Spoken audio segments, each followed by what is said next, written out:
대안가 비판TV의 사회 코너 혼눈 겸눈의 강성주입니다. 오늘은 이진권 전 국민일보 주필 모시고 같이 얘기 나누겠습니다. 안녕하세요. 네, 안녕하세요. 네. 반갑습니다. 지금 KBS가 여러 가지 화제에 오르고 있습니다. 지난번에 저희들이 한번 다뤘듯이 KBS에 있는 구성원들이 조국 사태에 있어서 의혹 보도가 미온적이었다. 그렇게 해서 편집진이라고 그러나요? 데스크라고 그러나요? 국장단. 거기에 대한 반성을 촉구한 그런 일이 있었고, 그 뒤에 KBS 보도가 조금 개선됐다고 할까나? 그런 모양이 약간은 있었습니다.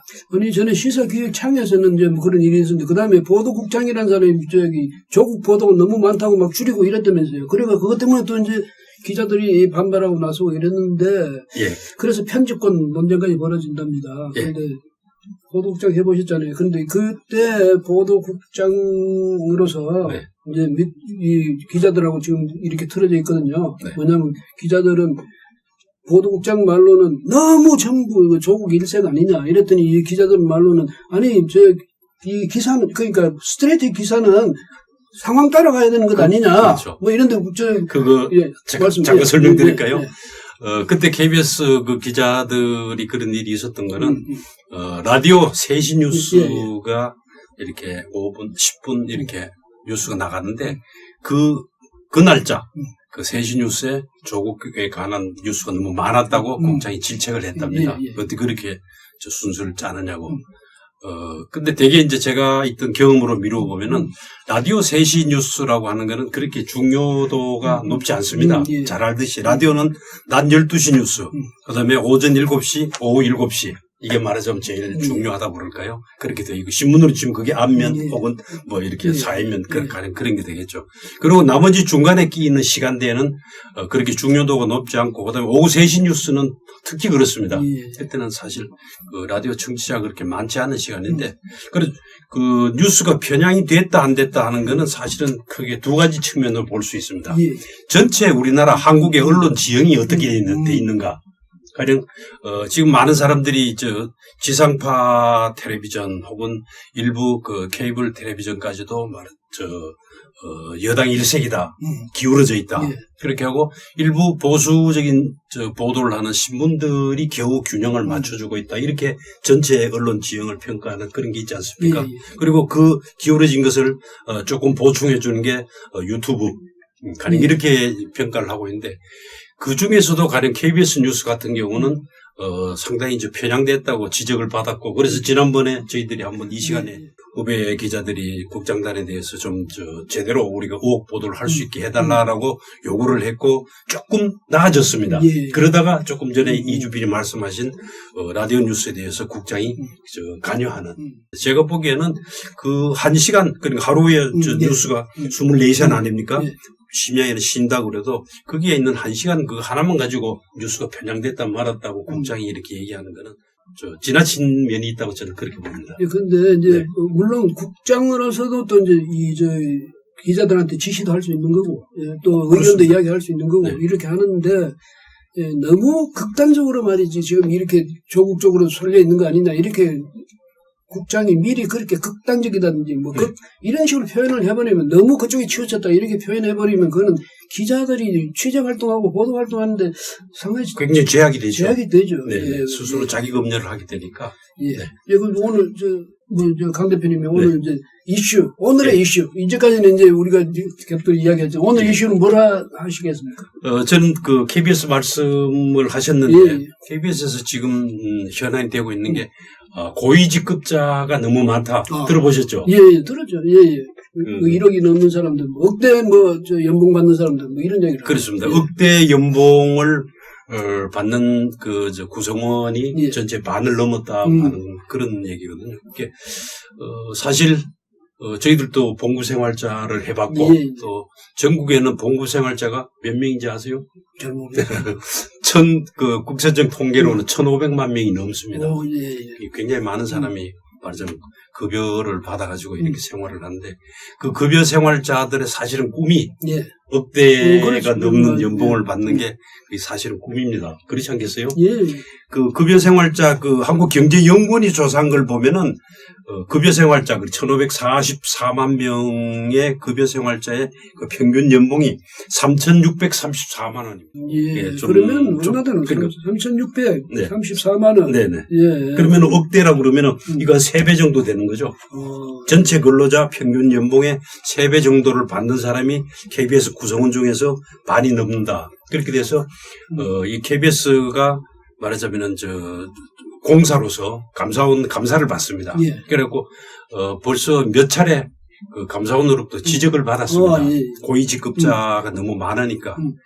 말하자면 우리가 흔히 말할 때 항아리형인가 피라미드형인가 뭐 호리박 형인가 뭐 등등 그런 분포를 얘기하지 않습니까? KBS는 이제 과분수형이죠.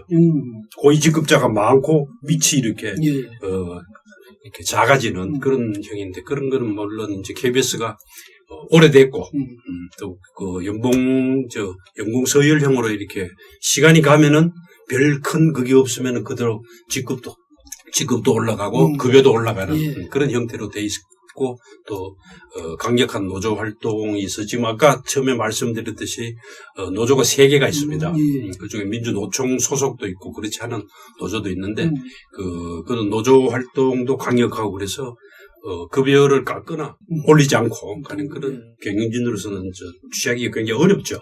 그래서 그런 저런 걸 다 감안한다고 하더라도 전체 구성원 중에 반 이상이 억대 이상을 받는다고 하는 것은 굉장히 특이한 조직이라고 볼 수가 있죠. 예, 그리고 저는 뭐 방송 시스템을 잘 모릅니다만 네네. 이런 게 있을 수 있잖아요. 이제 사실 이 공급 생활자 월급 많이 주면 좋죠. 지금 평균이 보니까 한 달에 한 300만 원 받는 게 평균이네. 그런데 네, 그렇습니다. 억대 연봉을 받는다면 대단한 건데요. 그러나 이제 월급은 많이 줄수록 좋은데 제가 볼 때 이 KBS가 뭐가 문제냐면 적자를 엄청 낸다면서요. 그렇습니다. 적자를 엄청 내는데 이제 월급은 그렇게 많이 주고 또 뭐냐면 사실은 위에 올라가는 사람이 더 열심히 일하고 이래야 되는데 일은 밑에 이제 기자들이나 뭐 그 하위직이 다 하고 높은 자리에 앉아 그냥 이렇게 앉아가지고 그 고액 연봉만 챙긴다 만약 이렇게 되면 이건 정말 문제거든요. 거기다가 지금 뭐 자기들은 이제 불평불만을 하면서 이게 우리 수신료가 너무 적다 뭐 이런데 수신료 적은 건 맞아요. 맞는데 국민들이 이런 상황에서 수신료를 내야 될 이유를 어디서 찾아야 됩니까? 그러니까 바로 그런 문제 때문에 저 같은 이 방송이 좀 문외한이지만 그런 점에서 저는 의문이 있어요. 맞습니다. 네. 여러 가지를 말씀하셔가지고 제가 어느 부분을 어떻게 설명을 드려야 될지 모르겠는데 고직급자가 많다는 거는 아까 말씀드린 대로 감사원에서도 여러 차례 지적이 될 정도로 돼 있어서 지금 방송통신위원회 그 결정으로 해서 다음 그러니까 10월 21일까지 이 해결책을 KBS가 내놔라라고 이렇게 결정이 되어 있습니다. 그래서 KBS 내부가 지금 그 문제를 해결하느라고 그러니까 좋은 아이디어를 이렇게 해결책을 찾느라고 바쁠 거라고 저는 그렇게 생각이 되고요. 국민들로부터 외면받는 그런 공영방송 조금 전에 말씀하신 그렇게 돼 있는 방송에 대해서 시청료를 굳이 낼 필요가 있느냐? 우리가 국민들이 거의 세금 비슷한 그런 시청료를 내는 거는 말하자면은 돈에 영향받지 말고 그 전에 방송은 크게 3가지 형태가 있습니다. 국영, 민영, 공영 이렇게 크게 3가지로 나눌 수가 있는데 KBS 같은 형태는 국영, 정부 예산으로 바로 지급하는 게 아니고 또 광고로 해서 이렇게 전적으로 먹고 사는 MBC 같은 그런 형태도 아니고 일종의 공영입니다. 그래서 시청자들이 내는 그 세금 같은 시청료가 모여서 그것이 자금이 되어서 회사에 그 운영을 하는 이제 그런 형태가 되는데 물론 KBS는 광고도 있습니다. 그리고 ETV가 지금은 이제 그 광고료하고 시청료하고 비율이 이렇게 조금 변하고 있는데 지금은 시청료 비중이 점점 높아가고 있습니다. 왜냐하면은 광고 시장이 전체적으로 지상파에서 떠나고 있으니까 그래 돼 있는데 그 공영은 이름 그대로 국민들이 이렇게 돈을 조금씩 십시일반 이렇게 내서 보태주니까 여든 야든 소위 말하는 외부 그다음에 그 민영과 같은 그런 광고주의 영향을 받지 말고 진짜로 국민을 위한 방송을 해달라고 하는 게 말하자면 그 공영방송의 예. 저 기본적인 그거 아니겠어요? 예, 예. 근데 이제 그렇게 해서 시청료를 주는데 뭐 여당 편향적이라고 그럴까요? 정권 지금은 민주당이 되겠고 또 몇 년 전에는 그게 한국당이라든지 또 다른 그런 정당이 되고 그것은 이제 그렇게 정권이 바뀌면서 사장을 자기 입맛에 맞는 사람을 임명을 하고 그 사람은 또 자기를 임명해준 그 정권 혹은 그 정부를 위해서 물심양면으로 봉사를 하는 거죠. 봉사라고 할지 복무라고 할지 모르겠습니다만 그렇게 하고 그러다니까 이것이 악순환이 자꾸 되풀이되는 거죠. 그래서 옛날에는 한국당이 집권할 때는 KBS의 시청률을 올려주자. 예, 그랬죠. KBS 시청률 얼마인지 아시죠? 2,500원입니다. 그렇지. 그 2,500원은 사실은 1981년에 정한 액수입니다. 그동안 우리가 소득도 굉장히 늘었고 여러 가지로 보면은 2,500원은 사실은 현실에 맞지 않습니다. 그러니까 이게 뭐냐면요. 정권이 바뀔 때마다 그때 여당은 올려주자고 그래요. 그렇습니다. 근데 그때 야당은 주고도 않는다 이러죠. 그다음 정권이 바뀌면 또 역할도 바뀌어져요. 맞습니다. 그렇게 되는데 2,500원은 사실은 그런데 뭐냐면 국민들은 아니 그렇게 편향방송을 하면서 수십 년을 왜 나는 이론도 아깝다는 그런 의견들이 많습니다. 예, 나는 여당 지지 안 해. 근데 왜 여당 지지하는 영상만 내보내면서 우리한테 돈 올려달라느냐. 그렇죠. 뭐 그렇게 그렇습니다. 있을 수가 있는데 공영방송 아까 말씀하셔서 그런데 공영방송이 되려면 그 요건 중에 저는 생각할 때 가장 중요한 요건이 뭐냐면 인사에 있어서 자율성. 그다음에 이 사장을 뽑는데 왜 대통령이 임명합니까? 그게 이제 그야말로 그 사장 추천위원회라든가 이런 게 공정하게 그게 구성이 돼가지고 비정치적으로 이렇게 해서 거기서 뽑아야 될 텐데 대통령이 사인을 해요. 그러면 이제 그 사람 누구 편 들겠습니까? 어쩔 수 없잖아요. 이래놓고 말로는 입으로는 공영 이렇게든 그게 무슨 우리나라 KBS가 공영입니까? 저는 그렇게 생각합니다. 어떻습니까? 형태는 공영이라고 할 수밖에 없습니다. 근데 이제 잘 아시겠지만은 이 공영방송은 세계적으로도 많은 한 50여 개 국가에서 그 형태가 그런 형태가 존재하고 있습니다. 가령 KBS가 옛날에도 자주 얘기했지만은 영국이라든지 독일 같은 데는 연간 시청료가 25만 원에서 28만 원 정도 많습니다. 우리는 2,500원이니까 1년이 얼마죠? 3만 원입니다. 그리고 한 10분 1분 되겠네. 네, 가까운 1분만 해도 한 16만 원, 17만 원. 그래 되니까 KBS가 방송만 잘한다면 지금도 사실은 그게 이제 우리가 솔직히 얘기를 해야 되는데 방송만 잘한다면은 이쪽도 아니고 저쪽도 아니고 진짜 시청자인 주인인 국민을 위해서 공정하게 방송만 한다면은 그 5천 원을 올리면 어떻습니까? 지금 우리 형편에 그래서 그런 문제가 있죠. 정부도요 자꾸 어느 한 정부가 포기를 해버리면 됩니다. 그렇죠. 이번 정부가 포기가 아니고 참고 아니 자기 손에 들어온 요 인사권을 탁 놔버리면 되거든요. 그렇습니다. 근데 그래야 이제 그게 공영방송이 되는 건데 어느 쪽이든 먼저 하면은 그게 이기는 거고 그렇죠. 옳은 방송으로 나가는 출발점이 되는 거죠. 문재인 대통령이 앉아 누구 알았어 이 사연은 얘는 안 돼. 만약 이렇게 되면 평생 가봐야 공영방송이 될 수가 없는데 말씀하셔서 근데 옛날에 저도 한번 유럽에 가서 이 방송사 견학도 하고 있는데 그 사람들은 우리 KBS는 아직도 공룡일 거예요. 공룡 체제죠. 근데 거기는 프랑스 안테나2가 그때 공룡이던데 거기는 보니까 스튜디오가 2개밖에 없어요. 작은 거. 하나는 뭐냐면 뉴스 스튜디오고 하나는 실내악 같은 거, 그 다음 대담 프로 같은 거, 그거 하는 거. 그 다음 나머지는 어떻게 하냐. 아니, 우리가 꼭 해야 될 거 뭐 있냐. 전부 밖에서 외주해가지고 사오면 되지. 이렇게 하는데 우리는 뭐든지 가지고 공룡화되고 맘모스화 돼가지고 이렇게 있으면 그게 권력이 되거든. 그러니까 KBS 사장은 엄청난 권력을 갖고 있는 거 아니에요. 그러니까 그것도 대통령이 그 위에 있고.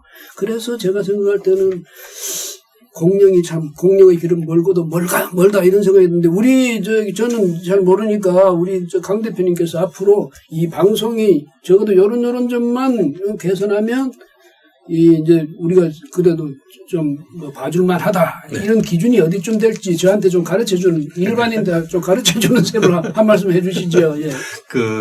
그는 아까 이주필께서 말씀하신 그 내용이 들어 있습니다. 어느 정권이든지 집권당이 한 번만 참으면 됩니다.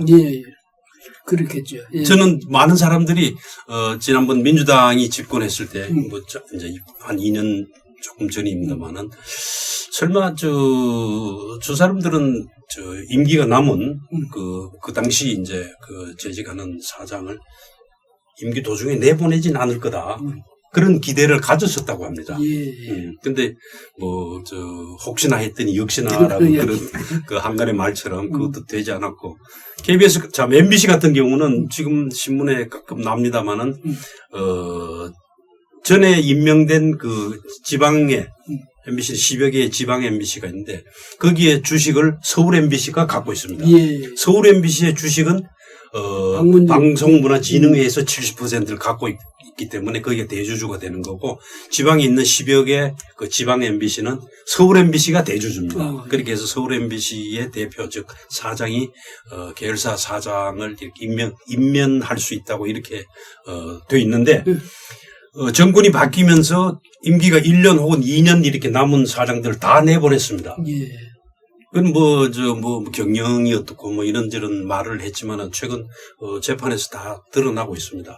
그거는 말이 안 되고, 전 정권에서 임명한 사람을 그렇게 이유 없이 내보내면은 그때는 퇴직금하고 그것도 안 주고 내보냈습니다. 그렇게 해서 그거 다 지불하라. 그래서 4억 혹은 5억 원 다 지불하라고 이렇게 법원에서 그게 판결이 최근에 나오고 있는 중입니다. 벌써 4개 정도가 나왔고, 앞으로도 그때 임기를 1년 혹은 2년 남기고 아무런 이유 없이 전 정권으로부터 임명됐다는 그런 전 정권 시절에 임명됐다는 그 이유만으로 그렇게 사람들이 나가고 그런 일은 이제 소위 말하는 공영이라고 하는 방송에서는 없어야 될 악습입니다. 저는 그렇게 생각합니다. 이 혼눈 겹눈은 우리 사회에 있는 여러 가지 일어나는 사안에 대해서 한눈으로 보면은 조금 부족한 점이 많습니다. 그래서 또 겹눈으로 보아서 그것이 어떤지 옳은지 바른지 이것을 가리고 하는 그런 겁니다. 완전하지 않을 수도 있지만은 앞으로 많은 사안에 대해서 이렇게 같이 토론하고 또 같이 생각하는 시간을 갖도록 하겠습니다. 이주필 고맙습니다. 네, 고맙습니다.